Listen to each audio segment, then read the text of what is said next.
We now know that that vehicle is a 1997 Toyota Camry. They were not able to say who the male was that got in the vehicle and left at a high rate of speed eastbound on Meadow Trail. The deceased also has a brother that resides with him. His name is Justin Brabson. We have been looking for him. The vehicle that left at a high rate of speed is registered to him. It is his vehicle. Approximately 2 hours ago, that vehicle was located on the 36 at the 36-mile marker of I-74 westbound. That is near Crawfordsville. It's between 231 and 32 on I-74. The vehicle had no one in it and it wasn't running. We're not sure at this point how long the vehicle has been there. We do have that vehicle and we'll be conducting a search of it. The state police had received the call. It was a passerby that saw the vehicle that had been described previously on the news that we were looking for.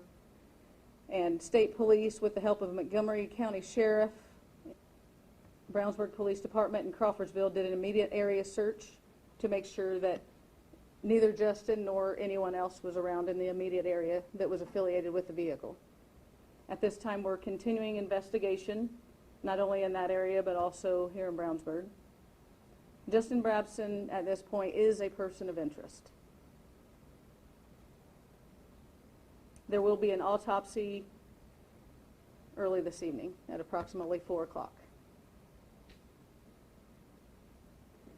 The Boone County Sheriff's Department did respond to the parents' residence in Zionsville, in Royal Run. They had asked for their house to be searched prior to them going inside, just to make sure that everything was okay and no one was in the residence that would be harmful to them. And the house was empty.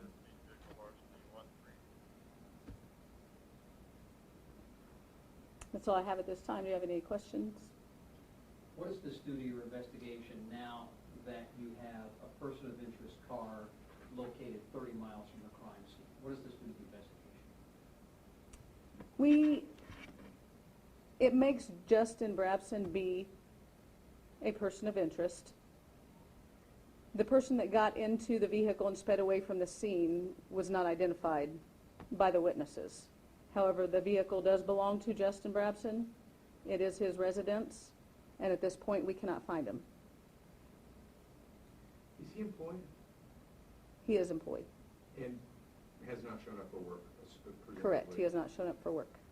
So again, you can't say for sure whether, how he was involved, but obviously at this point you believe he knows something or he was involved in some way. Yes. At this point, we're getting to the point where we know that he knows he knows what happened or was somehow involved in it. Were the parents worried about the safety from him? Is that why they had people sent out the house?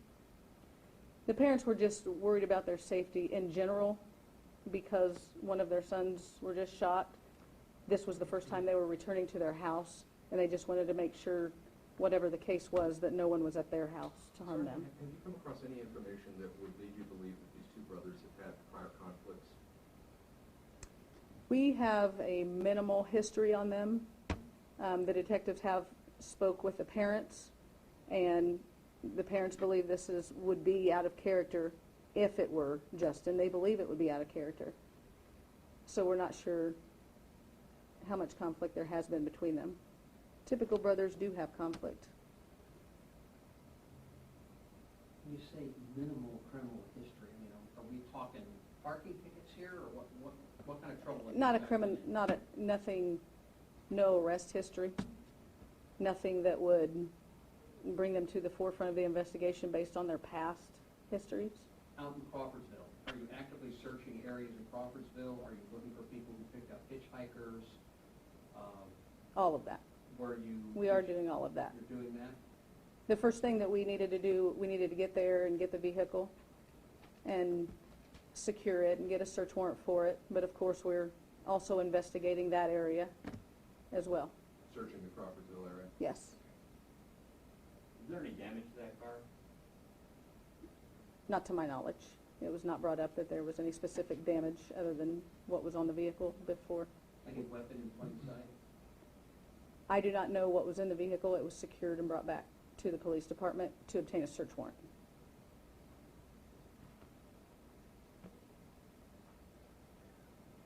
Was it out of gas? Any idea? No, it was just abandoned, not running. Do you know if it run out of gas? Typically, I was not told whether it was out of gas or not, but typically when we have a vehicle that we want to take in for an investigation, that would be something we check after we obtain the warrant. What's the But status? Go ahead. That is possible, that it was out of gas. That is a possibility that we're going to look into. But do we know if it was out of gas at this point? No. So, what's the status of the photograph of your person of interest? The what? The photograph, do you have a photograph of the person of interest you're looking for? I do. I didn't print it. I thought I emailed it to everyone. I can print it for you. Here. Did anybody get it? I got it. Maybe from the I know that I got somebody, at least at your station. I hit somebody at everybody's station. But I will copy it for you before you leave.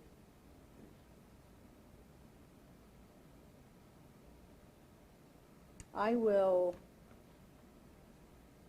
I'm trying to think of more availability, so if you don't have any more questions about the case, then. Well, I do have one other thing. Is there any indication that he's been checking bank accounts to see if money has been withdrawn, anything like that? That would definitely be a part of our investigation. I don't have the answers to that at this point. It's, all the questions that you guys are asking are, we have 5 detectives plus crime scene investigators, and they're all taking a piece of the pie and working on it. So we are hitting all of the areas that you guys are asking about.